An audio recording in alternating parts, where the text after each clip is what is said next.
Орхон аймгийн тухайд ил задгаа худалдааг худалдааны гудамжинд төвлөрүүлэх шийдвэр гарсан ч бодит байдал дээр ил задгаа худалдааг энд тэнд гаргах тохиолдол байсаар байгаа. Ялангуяа хөлөг хүнсний захын урт талын замдгаа байсан ил задгаа худалдаа эхнээсээ цэгцэрсэн ч тухайн газарт сүү цагаан идэ заг олон улсын газарт шороо тоостой нөхцөлд худалдан борлуулах тохиолдол байсаар байна. Орхон аймгийн хувьд ил задгаа худалдааг худалдааны гудамжинд төвлөрүүлэх шийдвэр гараад нэлээдгүй удаж байгаач томоохон худалдааны төвийн ойр орчимд ил задгаа худалдаа эрхлэх тохиолдол байсаар байна. Ялангуяа хөлөг хүнсний захын урт талын зам дагуу байсан ил задгаа худалдаа эхнээсээ жигдэрсэн ч сүү цагаан идэг олон хүлийн тоос шороотой газар зарах асуудал байсаар байна. Эдгээрээс гадна сүү цагаан идэг хийж зарж байгаа сав нь хуванцар ундааны сав байгаа. Эдгээр нь нэг удаад л хүйтэн зүйл хийж хэрэглэх ёстой байдаг бөгөөд халууны улиралд хуванцар бодсон доторх зүйлтэй шингэх эрсдэлтэй. Ялангуяа сүү тараг айраг зэрэг зүйлсийг хуванцар савнд хийж наранд тавих, доороосоо халах зэргээс шалтгааж улам хурдан уралд орж үйлчилдэг байна. Гадаа одоо сүү цагаан идэгний бүтээгдэхүүнийг худалдааснаас маш олон эрсдэл үүснэ. За нэгдүгээрт бол агаар орчносоо бохирдно тийм үү? Одоо хоёрдугаарт нь бол гашлах, бохирдох эрсдэл үүснэ. Тэгэхээр сүү бол өөрөө маш эмзэг бүтээгдэхүүн, өөрөө маш их тэжээлэг чанар сайтай. Одоо янз бүрийн халдвартай, хортой бодисуудын одоо нэвчиж одоо тэр орчинд өсөж одоо хурдан халдварлагдах тийм боломж нөхцөлтэй. Энэ сүү цагаан эдэний энэ айраг, тараг, хоромог гэдэг бүтээгдэхүүнүүд маань боловсруулагдах процесс нь эсэлдэх. Тэгэхээр зэрэгс энэ зориултын бас хуванцар савнууд маань өөрийнхөө найрлагад хүний одоо гормоны солилцоог алдагдуулдаг бодис байна. Хүний мэдрэлийн эдисийн тогтолцоог алдагдуулдаг бодис байна. Мөн одоо хүний одоо сэтгэл зүйн байдалд нөлөөлдөг бодис байна. Өсөлтийн байдалд нөлөөлдөг бодис байна. Мөн хорт тавдар үүсгдэг бодисууд байдаг. Тэгэхээр зэрэг энэ их бодисууд маань тэр хуванцар савнд ашиглагдж байгаа. Тэгвэл энэ хуванцар савнаас тэдгээр бодисууд хизээ яг одоо ингэж хүнсний бүтээгдэхүүн рүү одоо дамжиж орох боломжтой вэ гэхээр зэрэг нэгдүгээрт тэр зориултын биш хуванцар савнуудад халуун бүтээгдэхүүн одоо ялангуяа дөнгөж хөөрүүлсэн сүүч гэдэг юм уу бүлээнээр нь одоо тэр савнд тараг бүрснээр тухайн бүтээгдэхүүн бол халууны нөлөөгөөр тухайн хүнсний бүтээгдэхүүн тийхээр навчиж ордог. За дараагийнх нь нэг зүйл нь хизээ гэхээр зэрэг тэр тухайн одоо савнд халуун биш бүтээгдэхүүн хийсэн боловч гадаа халуун наранд эсвэл дасгалгаанд халуун өрөөнд тавьчих юм бол тухайн одоо тэр сав суулганаас ялгарх хортой бүтээгдэхүүнүүд хүнсэнд их дамжиж орж байгаа. Тиймээс ил задгаа худалдааг цэгцлэх чиглэлээр хийж байгаа ажлаа үр дүнд хүргэж иргэд олон нийтийн эрүүл мэндийг хамгаалах хэрэгтэй. Цаг агаар доллар чиглэхэд Баяннур сумын засаг даргын тамгын газраас ил задгаа худалдаа эрхлэх боломжтой цэгүүдийг гаргаж хяналт шалгалт тогтмол хийхээр болсон ч хөлөг хүнсний захын гадна зарж байгаа тус хэсэг нь зөвшөөрөл олгогдоогүй хэсэг юм. Өнөөдрийн байдлаар үүнд хяналт тавих эрх бүхий байгууллага нь мэрэгжлийн хяналтын газар Баяннур сумын засаг даргын тамгын газар болон багийн ажлын алба байгаа юм.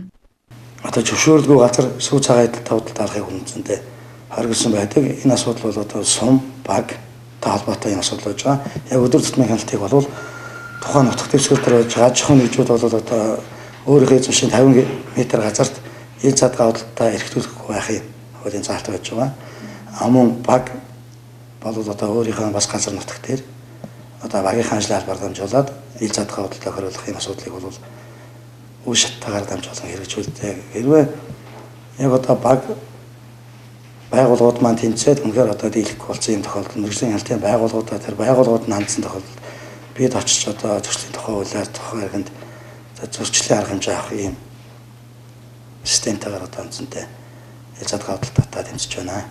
Энэ дээр одоо ганц үлдээд байгаа нэг шалтгаан нь бол одоо энэ сүү цагаан эдэний хүмүүс одоо өглөө оройгоо тийм өглөө ерөөсөө өглөөний өөрийн 5 цагаас 7-8 цагийн хооронд ил задгаа сүүний худалдааг эрхэлдэг байна. Энэ хүү сүүний худалдааг эрхэлж байгаа иргэдэд бол одоо яг багийн зүгээс ажлын албаны зүгээс цагдаатай хамтарч мэдээлэл албан шаардлага хөрвүүлээд одоо ажиллаж байгаа.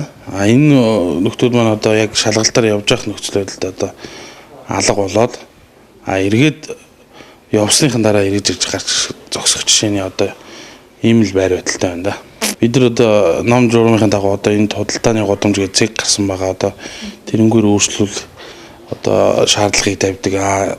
Энд бол одоо хүн очтгүй барьдгүй гэсэн асуудлыг урдаас тавьдаг. Худалдааны гудамж бол яг өмнөх 2016-7 хоног бодох юм бол одоо та бүхэн цагаан сараар харсан баг. Тэнд одоо худалдаа 8 эрхэлж байгаа хүмүүсийн борлуулалт ямар хэмжээнд байв. Хүлэг үндэсний захын урт талын зам хаан бууз цайны газрын хажуу талын хэсэгт 5-аас 8 иргэн сүү цагаан идэх худалдан борлуулдаг. Энд худалдаа эрхэлж байгаа иргэдийн тухайд хүний урсгалыг бодож энд зогсдог. За савлаж өгч байгаа ундааны савнуудаа сонор хайрхан буудлаас авдаг. Өдөртөө 40-оос 50 литр сүү зардаг гэдгийг хэлж байна. Өдөрт нэг 40 литр 50 литрийн авахаар барахгүй шүү дээ хүүхдүүд нь. Тэгээ яг энэ нөгөө нэг олон хөдлийн газар юм болохоор бид нар энүүх хавьд ингээд суучаал жоохон сүү тараг зараад тэгэл буудаг усууд. Энд бол хараа сүү тараг бол зарагдахгүй хүүхдүүд нь. Яагаад тэгэхээр нөгөө бараан зах болохоор энэ чинь бараа авна. Тэр дүү 1 литр сүү авах гээд хүн очихгүй шүү дээ. Минийх энэ хөлөг захынд байж байгаа болохоор чинь. Тэгэхээр энэ сүү тараг чинь энэ хүнснийхээ юуг захыг бараадаа сууж явахгүй тэндээс хүн 1 литр сүү авах гээд 1 литр тараг авах гээд хүн очино гэж бол ерөөсөө байхгүй. Чадж байгаа энэ болохоор одоо ингээд харахгүй 0.5 штэ. Энэ нөгөө нэг одоо энэ маружингийн сав. Ийм хүнсний савнд зориултын савнд хийж байгаа бид нар. Ундааны самнуудад бас хийдэм биш үү? Тэгээ ундааны сав чинь Хаанаас авдаг? энэ баарнаас авдаг штэ.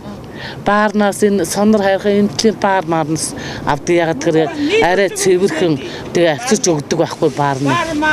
Тэгээд хайштай энэ чи одоо нөгөө ундаа хийгээл үйлдвэрлэдэг хүн ууж байгаа юм чинь тэгэхээр ундаа ууж байгаа юм чинь сүү хийхэд арай хортой биш байлгүй гэж удаад хийдэг штэ бид нар чинь тий.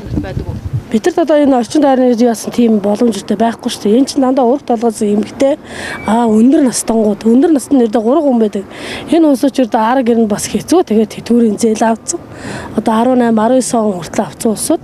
Зарим нэг нь одоо нэг хөгшин бол одоо бүр өөрхөн хүүхэд нь оюутан зээл аваад өгцөө. Одоо тэгээд энэ дээрээс л бидэд хоолойж. Би хүртэл одоо нэг охин мөн оюутан 2 сурагчтай боловсрал.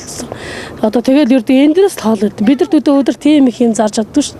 Өдөрт үсрээл 40-с 50. Одоо бидэрт доктор орё гэхээр энэ доктор чинь баргалж одоо лангуун бараг 150 мянга. Тэгжээд л тэр өрөө мөрөө ахаа тэр хөрөгч мөр зөндөл юм биш үү? Тэр нь бараг 200 мянга болт юм билээ. Тэр бидэрт өнөөдөр 50 мянган төгрөгийн юм авж байгаа хүн байгаа болохоос 50 литр юм авах хүн байгаа болохоос түүнээс бол тэнд яг 200 мянган төгрөг төлөө суучаар чадвартай хүн маань одоо энд өрдөө алга байна. Бидэрт яг цагдаа нар л хөөд болохоос түүнээс одоо яг энэ 3 дугаар микрийн хүмүүс ирж лээсэн. Түүнээс одоо яг өнөөдрийн байдлаар бидний өдөө хөөж туусан хүмүүсэнд бол алга л байна. Цагдаа нар ич хөөн Хэдийгээр ажил хөдөлмөр эрхлэх боломжгүй иргэдийн сүү цагаадыг худалдан борлуулж өөрсдөө ажлын байр гаргаж байгаа саашаалтайч үүний ард талд нэлээдгүй олон иргэд эрүүл мэндээр олон жилийн турш хордож байгааг бодолцож үзэх шаардлагатай. Учир нь хуванцар савндах хэмээн байцууд хүний дотор эргэтэн арьс үснээс гадна мэдрэлийн эсийг гэмтээдэг нь нотлогдсон. Ойролцоогоор 15-аас 20 жилийн дараа сүргүр дагавар нь хүний биед мэдрэгдэг учраас иргэд тэр бүр үүнд анхаарал хандуулах нь бага байгааг эрүүл мэндийн газрын мэргэжилтэн хэлж байна. Замын хөдөлгөөний аюулгүй байдал болон зөрчлийн тухай хуулиар жолооч тухайн техник хэрэгслийн гэрчилгээнд дэх өмнөх оны онцлогоогоор тэмдэглэгдсэн хугацаанд амжиж машин онцлуулаагүй тохиолдолд хувь хүн 51-ж албан байгууллага 501-жээр торгуулдаг болсон. Тиймээс жолооч нарт гэрчилгээнд заасан хугацаанд амжиж үзлэг онцлогоонд орохыг анхааруулж байна. За жолооч нарын анхааруулалт хэлэхэд зөрчлийн тухай хууль буюу замын аюулгүй байдлын тухай дүрмийн дагуу за яг техник хэрэгслийн гэрчилгээнд дэх одоо бичлэлт хийгдсэн онцлогоонд орсон энэхүү хугацаанд амжиж одоо техник хэрэгслийн онцлогоонд оруулаагүй тохиолдолд 51-жээр торгуулдаг болсон байна. Ямар учраас энэхүү хугацаанд амжиж яг энэ бичлэлтийн хугацаанаас өмнө орох ёстой талаарх мэдээллийг та бүхэнд хүргье. Орхон аймгийн тухайд 2017 онд 15,000 гаруй тээврийн хэрэгсэл бүртгэлтэй байсан. Харин энэ онд 16,200 болж 1,000 гаруй автомашин нэмэгдсэн байна. Тэгвэл жолооч нараас зарим нэг санал гомдлууд ирэх боллоо. Тодорхойлбол онцлогоонд орох заагдсан хугацаа хэтэрсэн тохиолдолд онцлогооны байгууллагаас заавал аль нэг дурын замын цагдаад 51-жээр торгуулад ир гэсэн шаардлага тавьдаг гинэ. За тэгвэл энэ ямар үндсэлтэй торгуул вэ? Энэ талаар бид тодрууллаа. За энэ маань болохоор жолооч бол заавал тээврийн хэрэгсэл маань жилдээ нэг удаа улсын үзлэг онцлогоонд заавал хамрагдаж орж байгаа. Энийг бол зөрчлийн тухай хуулиар зохицуулаад өгсөн байдیں۔ Тээврийн хэрэгсэл нь бол жилдээ үзлэгт орно. Зөрчлийн тухай хуулийн 14-ийн 7-гийн 10 дугаар заалтан дээр улсын үзлэгт ороог бол иргэнийг 51-ж иргэн байгууллагыг бол 501-тэй тэнцэх хэмжээний торгуулаад торгоногдсон байна. Тэгэхээр нөө иргэд маань болохоор за өнөөдөр 5 сарын 1-нд нодлон өнгөрсөн жил 17 оны 5 сарын 1-нд улсын үзлэгт орсон бол энэ жил 18 оны 5 сарын 1-ээс өмнө үзлэгт орох хэрэгтэй заавал. Гэтэл энэ маань иргэд маань өөрсдийн одоо хайнгаас болт юм уу? Өөрсдийн одоо тэр талаараа мэдээлэл байдгүйгээс болт юм уу? Ингэж явж байгаад өөрийнхөө улсын үзлэг өнгөрсөн байна. Одоо нэг өсөндөө улсын онцлогоо бүртгэлд хоцорч орж ийн гэсэн үг байхгүй. Тэгээд тэрнээс болоод нэгэн зөрчлийн тухай хуулийн дээрээ заацсан учраас тэгээд тэрнгээр арга хэмжээ аваад байна. Тэгэхээр одоо бас тэрийг манай иргэд маань сайн ойлгож өгөхгүй л зарим нь хоцроод, зарим нь болохоор хизээ өнгөрсөн байна очоод ингээд өөр өөрсдөө хохироод байгаа асуудал байна. Энэ дээр нь болохоор автоэрийн төвөөс бол манайх руу нэгэнт одоо хууль зөрчлийн тухай хууль зөрчиж байгаа учраас энэ дээр нь даргуулын арга хэмжээ авах хэрэгтэй гэдэг манайх руу явуулдаг. Замын хөдөлгөөнд оролцох эрх нь байхгүй байна л гэж иргэд ойлгох хэрэгтэй. Тэгэхээр юу гэж хэлэхээр манай иргэд тээврийн эрсдэлээр техникийн хяналтын өсөлт ороогүй орох ёстой байдлаа энэ яг энэ хүснэгтэр яг харж ах хэрэгтэй байна. Хянаж ах хэрэгтэй. Одоо энэ техникийн хяналтын үйлчлэгийн тэмдэглэл гэдэг энд заасан байна. За энэ машин гэхэд 15 оны 6 сар, 15 оны 6 сар, 17 оны 7 сар одоо болоогүй шүү дээ энэ манай энэ машиныг шүү дээ. Энэ машины хувьд энэ болоогүй байна. Энийг энэ хяналтынхаа үйлчлэгийг энийг өөрөөсөө яг хянаж авах хэрэгтэй байгаа. Энэ дээр юу гэж юм гэхээр зэрэг энэ ард талд нь бүр ингэ санамжтай. Техникийн хяналтын гэрчлэгийн заасан хугацаанд техникийн хяналтын өсөлт ороогүй тээвэргэсэл замын хөдөлгөөнд оролцохыг хориглоно гэж заасан байгаа. Тээврийн хэрэгслийн тухайн жилийн аюулгүй байдлыг илтгэх онцлогоонд за хуулийн хугацаанд хамрагдаагүй тохиолдолд эргэн 51, аж ахуй нэгж 501, нийтийн тээврийн үйлчилгээний автомашин нь 21, аж ахуй нэгж 251-ээр торгуулахаар хуйшлагджээ. Энэ тохиолдолд замын хөдөлгөөний аюулгүй байдлын тухай хуулийг зөрчсөн гэж үзэн нийтийн тээврийн үйлчилгээний торгуулийн арга хэмжээг авто тээврийн байгууллага жолооч иргэдийн хувьд замын цагдаагаас шийтгэл ногдуулах гинэ. Нөгөө талаар онцлогоондох бүртгэл мэдээллийн шинжлэгдсэн серверт өмнөх онцлогоонд хамрагдсан өдөр одоо орох сүүлийн хоног хугацаа хадгалагдсан байдаг учраас заавал тэрхүү хоног хугацааг шаардна гинэ. Эсвэл бэлэн бос шийтгэлийн хуудасаар бичлэлт хийх эрх нь нээгдэх юм а. Ерөн зүгээр энэ улсын үзлэг онцлогоо гэдэг чинь нэг өснө юу гэхээр нэгдүгээрт ер нь Монгол улсынхаа машин тээврийн хэрэгслийг хаана байгааг Монгол улс маань бүртгэж авч байгаа.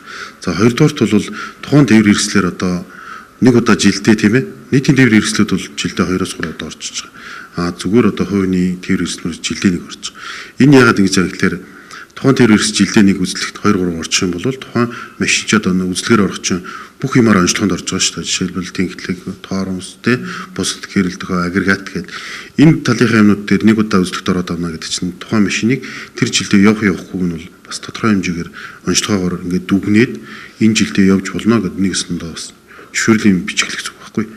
2017 оны 4 сарын 20-нд орох ёстой тээврийн эрсэл 2017 оны 5 сарын 20-нд ирчих юм бол энэ техникийн хяналтын үйлчлэг хэтэрчээд байна. Манай компьютер энэ дээр сануулсан учраас ямар нэгэн шилжилт хөдөлгөөнийг энэ дээр хаачаад байгаа. Тийм учраас иргэд энэ дээр анхааралтай байх хэрэгтэй. Энэ бичлэлтээ сайн хийлгэж яваач гэж хэлбэ. Хэрэв таргуулаа төлөөд ирсэн одоо үед одоо энэ шийтгэлийн хуудас авчирсан тохиолдолд тухайн компьютерийн програмд бас хүлээж авдаг. Тий, одоо зөвхөн тэгэл торгуулчид ирлээ бидний бичлэлтийг хийгээд явлаа. Тэгэл явах. Эндээс харахад жолооч тээврийн хэрэгслийн өмнөх хонд онцлуулж гэрчлэгэн дээр энэ оны 5 дугаар сарын 29 гэж бичил хийгдсэн бол энэ өдрөөс өмнө автомашин үзлэгт хамруулсан байх шаардлагатай гинэ. За хэрвээ үзлэгт хамруулаагүй бол тохиолдлоор замын цагдаагийн үзлэг шалгалтанд хамрагдаж хэдэн ч удаа торгууль төлөх боломжтой гинэ. За энэ нь жолооч нарын хувьд эдийн засгийн хохиролтоогоос гадна тухайн тээврийн хэрэгсэл ямар нэгэн шилжилт хөдөлгөөн хийх боломжгүй юм а. Тиймээс жолооч нар аль болох хуулийн хугацаанд техникийн бүрэн бүтэн байдал, аюулгүй байдлыг хянан шалгах үзлэг онцлогоонд хамрагдаж байхыг холбогдох байгууллагуудаас анхааруулж байна. Худалдааны төвүүдээр худалдаалагдаж байгаа хүүхдийн тоглоомнуудын дийлэнх нь бүгд найрамдах хятад ард улсаас импортоор оруулж ирсэн тоглоомнууд байдаг. Эдгээр нь хийсэн материал зэргээс хамаарат хүүхдийн эрүүл мэндэд сөргөөр нөлөөлдөг гэдгийг эцэг эхчүүд тэр бүр мэддэггүй. Тиймээс дараах мэдээллийг бэлтгэлээ. Орхон аймгийн худалдааны төвүүдийн хүүхдийн цэцэг болон лангуун дээр худалдаалагдаж байгаа хүүхдийн тоглоомны дийлэнх нь бүгд найрамдах хятад ард улсаас импортоор орж ирж байгаа тоглоомнууд байгаа юм.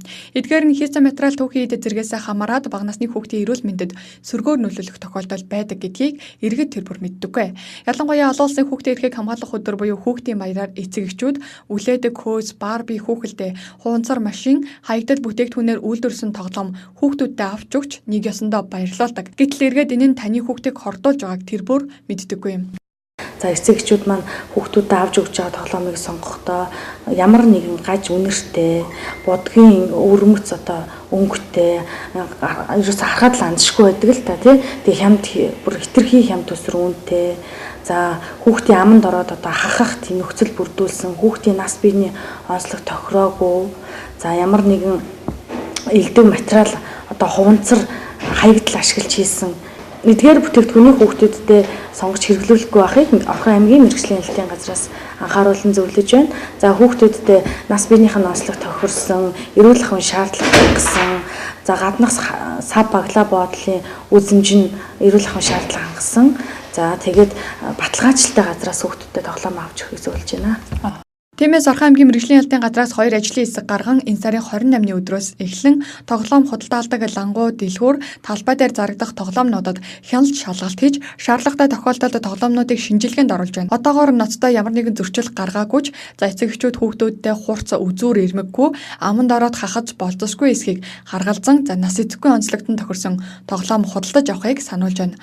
Мөн тухайн тоглоом нь элдв гаж үнэртэй эсэх, будгийн агуулмж өндөртэй эсэх, хаягдл хуванцар ашиглаж хийсэн эсхийг шалгах хэрэгтэй. Учир нь бидний өдөр тутамдаа хүүхдүүдэд авч өгч тоглоулдаг за хүүхэлдэй буюу Барбины үсийг хүртэл юугаар хийсэн нь тодорхойгүй байх тохиолдол байдаг аж. Ерөөсөө харваас л будг нь халцарсан. Тэгэл нөгөө хаймар буюу одоо нийлэг материал хаягдл ашиглаад хийчихсэн хямд төсрөө үнэтэй тий.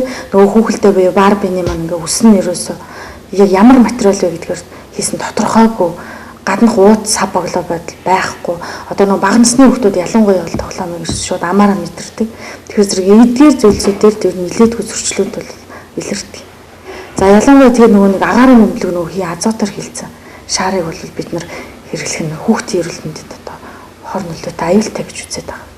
Бага насны хүүхдүүд ихэвчлэн тоглоомоо амандаа хийж шүдээрээ мэдэрч тоглодог. Гэтэл тухайн тоглоом нь будагтай. Мөн хүнд металлын орцтой формальдегид зэргийг агуулж байгаа бол тухайн хүүхдийн биед багаар хүнд металлууд шингэж хуримтлагддаг байна. Энэ нь цаашлаад ой тогтоолтод нөлөөж сэтгэх чадварыг бууруулах зэрэг эрүүл мэндийн талаас олон сөрөг үр дагавартай гэдгийг мэрэгжлийн хүмүүс анхааруулж байна.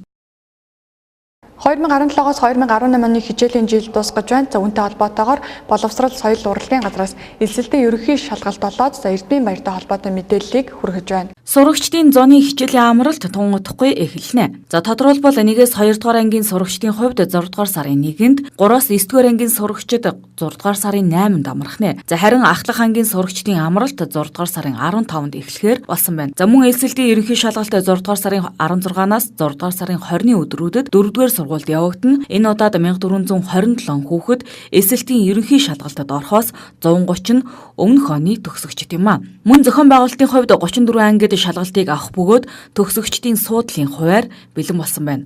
Одоогоор шалгалтыг зохион байгуулах болон хянагчаар ажиллах багш нарыг сонгож байгаа талаар холбогдох албанаас мэдээлэл хийлээ. Эсэлтийн ерөнхий шалгалт маань 6 сарын 16-наас 20-ны өдрүүдэд 4-р сургууль дээр зохион байгуулагдана. 1427 хүүхдээс өмнөх оны 130 хүүхэд эсэлтийн ерөнхий шалгалтанд орохоор байна. За анги бүлэг зохион байгуулалтын хувьд 34 ангид зохион байгуулахаар бэлтгэл ажлыг хангасан хүүхдүүдийн суудлын хуваар ирсэн. За хянагч өгчөөр ажиллах шалгалт зохион байгуулах багш нараа бас сонгож байна. За тоног төхөөрөмжийн хувьд боловсролын үнэлгээний төвийн даргатай өнгөрсөн 7 хоногт Улаанбаатарт байхдаа бичлэн уулзсан. Өнөөдөр нэгдүгээр өдөр орон нутгтны хүндрэл учруулахааргүй ямар нэгэн байдлаар тэр нэг 40 камерын асуудал энэ сонсох төхөөрөмжийн нэмэлт тоног төхөөрөмжүүдийг шийдээд өнөөдөр хариу хэлнэ гэсэн. Энэ жилийн эсэлтийн ерөнхий шалгалтад оролцогчдын материалыг тэр дорн засаж хариуг нь гаргах нь онцлог байгаа. Үүний хүрээнд шалгалт явагдах 4-р сургуулийг бүрэн камержуулж нэмэлт тоног төхөөрөмжүүд суйрлуулахар болсон. Ингэснээр шалгалт өгсөн төгсөгчид тэдний ар гэрийнхэн гадна байрлуулсан том дэлгэцээр оноогоо харах боломж бүрдэх юм а. Хаашд манайх энд байдаг гэдэг утгаар намар бүртгүүлнэ гэсэн хүлээлттэй гол нь бас захын хорооллын хүүхдүүд намар төвийн сургууль руу орох магадлалтай гэж ийм хүлээсэн нэг 600-аас 700 хүүхэд бүртгэлтэй хамрагдаагүй. Намар бид 8 сарын сүүлчээр нэмэлт бүртгэлийг бас ингэ зохион байгуулахаар төлөвлөсөн байгаа. 5 дугаар сарын эхээр сургууль цэцэрлэгт шинээр элсэн суралцах сурагчдын бүртгэл явагдсан. За тэгвэл 2018-аас 2019 оны хичээлийн жилд 1-р ангид 2300 хүүхэд, цэцэрлэгт 1351 хүүхэд шинээр элсэн суралцахаар бүртгүүлсэн гинэ. Улс орон даяар үргэлжлэн Монголоос сонсын аяны хүрээнд Зорх аймагт 9 удаагийн уулзалт зохион байгуулж 10,000 орчим иргэн хамруулан бичлэн болон бичгээр 1000 гаруй иргэн санал хүсэлтэд уламжиллаа. Өнгөрсөн хугацаанд Орхон аймгийн бүх багийн ард иргэд энэхүү аянд оролцсон юм. Хэрэгчдэд шудраг ёс гэж зүйл байх ёсгүй. Боломжгүй яагаад тэр улс төрийн хүчин нь хувь хүний эрх чөлөөг дээдлж чаддаггүй л үнэт зүйлтэй юм бол ямар ч шудрагаас альч нэгэнд тогтохгүй. Монголоос сонсын үндэсний аян улс орон даяар амжилттай үргэлжилсээр байна. Орхон аймгийн ардсан нам тус аяны хүрээнд 2018 оны 5 дугаар сарын 28-нд Согоо, Дурдуулаг, Бүрэн Бүс багийн 500 гаруй иргэдтэй уулзлаа. Иргэд уулзалтын үеэр гэрэлтүүлэг, камерж болоод зөвөнтэй хогийн сав болон эрх баригчдын нүдэ олоогүй шийдвэрүүдийн талаар дурдсан. Тухайлбал орон сууцны хороол дундах 56 цагийн хогийн савыг сольж хотын өнгө үзэмжинд тохирсон хогийн сав хийх нэрээр орон нутгийн төсвийн хөрөнгийн 500 орчим сая төгрөг зарцуулсанд олон хүн бохимдож арай өөр зүйлд хөрөнгө оруулалт хэрэгтэй байсан гэсэн юм. Ингээд бодохоор хогийн савын нэг бүрийн өртгөн 7.2 сая төгрөг болж байгаа юм. Биднийг дарамжилж байгаа 60 тэрбумын асуудлыг бид нь сайн сөхөж ярьж энийг л шийдвэрлэмээр байна. Бидний үнэн хүү дарамжилж байна. 60 тэрбум төгрөгөөр албан тушаал удаж өөрөө юу яачаад тэгээд улсын хурлын дарга хийгээд одоо ингэ явж байгаа. Улсын хурлын гишүүн дэвшчэртэ нийтийн засгаар багтаа зөндөө газар худалдсан эдсэн аймаалсан юусан гэж ярьжсэн. Энэ хуулийн хэрэгжилтийг л мэднэ хангах хэрэгтэй байна. Энэ нам хууль нам хэлдэг алтны сөхрүүлсэн. Би 84 настай. Би Монгол Ардын нам 1959 онд би яасан. Бид нар 90 оны энэ хувьсгалд энэ Орхон аймагт Эрдэнэ тод гэж байхад бид нар өлсгөлн сууж ирсэн. Тэр үеийн одоо энэ Эрдэнэ тодын байгууллагуудаас яг тэр өлсгөлөнд оролцож байсан хүмүүсээс цөөхөн үлдсэн байгаа. Тэгэхээр энэ үлдсэн хэдэн өгчүүлгийг тусдан цуглуулад саналуудыг аваад бидний үр хүүхэд цаашд хамаатан садан бүгд энэ ардчлалын төлөө зүтгэдэг хүмүүс байдгийг. Тэгэхээр одоо энэ манай аймгийн засаг дарга батлууд энэ аял зугаалдаг ажлаа болооч. Иргэдээ сонсох ийм уулзалтыг байнга зохион байгуулж уламжлал олгох хэрэгтэй гэргэд хүсээд Монголоос сонсын аян үр дүнтэй үргэлжилж байна гэдгийг онцолсон. Тус аяны хүрээнд 9 удаагийн уулзалт зохион байгуулж 10,000 орчим иргэн хамруулан бичлэн болон бичгээр 1000 гаруй иргэний санал хүсэлтийг авсан. Өнгөрсөн хугацаанд Орхон аймгийн бүх багийн иргэдэг хамруулан энэхүү уулзалтыг хийж дуусж байна. Ирэх барьж байгаа Монгол Ардын нам маань өнөөдөр 2 хуваагдчихаа те ажил төрөл явахгүй нөхөд ирэх барьж байгаа нам маань сонгогчдоос санал авч 65-уулаа гарч ирэхдээ анх амлаж исэн амлалтуудаа 100% зөрчөөд 100% эсрэг яваад ингэ явж байгаа. Ийм учраас бид нар Монголоос сонсын аяны өрөөнд бас ирэх баригч нам маань ард иргэдэн маань намыг ард иргэд маань бас юу гэж байж байгаа те ард иргэдийнхаа дуу хоолойг бид нар бас те сонсож дээр нь ард иргэдийн хамгийн тулгамдж байгаа асуудал юу байна те энийг бас ирээдүйд бас мөрийн хөтөлбөр дээр тусгаж ард иргэд амь нэгтэй ажиллах те энэ юг чиглэлийг зорж бид нар Монгол сонсын аяныг явуулж байгаа. Намын харьяаллаар, үзэл бодлын харьяаллаар, нутаг усны харьяаллаар, төрөл садангийн харьяаллаар төрийн үйлчлэгээ хүрж байна. Нэгсэндээ иргэдээ алагчилж байна. Ийм зүйл бол одоо бүр ил цагаандаа гарсан байна. Өчигдөрхөн гэтэл бид нар жаргаланд суманд жаргалынхаа иргэдтэй уулзахад ардсан нам юм уу эсвэл үзэл бодлоор нь ялгарлаж чи одоо даргын хойноос үг хэлдэг гээд тэг шүлхийг өвчин гарсан шүү дээ. Тэгэхэд муу өвс өгч чинь өндсөн өвс өгч чинь малдна. Тосломж өгж байгаа ингээд. Заримд нь бүр өгөхгүй байна. Тэгсэн мөртлөө одоо ардын нам байд юм уу эсвэл танил талууд болохоор ном ногоо өвс өгч байна. Гэх мэтчлэн шудраг ус байдал энд хавтгаарсан байна. Юугаар ч үнэлж болшгүй төр засгаа эрх баригчид 60 тэрбум төгрөгөөр үнэлээд үндсэн хуулийн бус аргаар төрийн эрх мэдлийг төрийн албыг бөөндж аваад жижиглэгжингээр зарж байгаа захын 8 чиг ажилж байгаа эрх баригчдыг балмад хуулиас дээгүүр сэтгэгдэг энэ эрх баригчдын эсрэг үнэхээр зөвхөнгөө барсан. Хамгийн гол хүсэж байгаа зүйл нь шудраг ёсыг хүсэж байна. Хууль дүрмээ биелүүлэхийг хүсэж байна. За ажлын байрыг хүсэж байна те.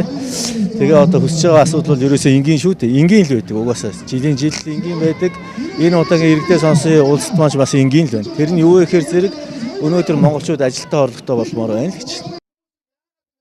Аяны хаалтын үйл ажиллагаа 6 дугаар сарын 2-ны өдөр амрын талбайд зохион байгуулахаар төлөвлөж байгаа. Мөн тус өдөр амрын талбайд томоохон хэмжээний шоу тоглолт зохион байгуулах бөгөөд тоглолтод рок попын амьд домог хурд хамтлаг, voice show-ны шилдэг оролцогчид болон Эрдэнэтэйс түрэн гарсан урлаг соёлын алдархнууд уран бүтээлээрээ бэлэг барих юм.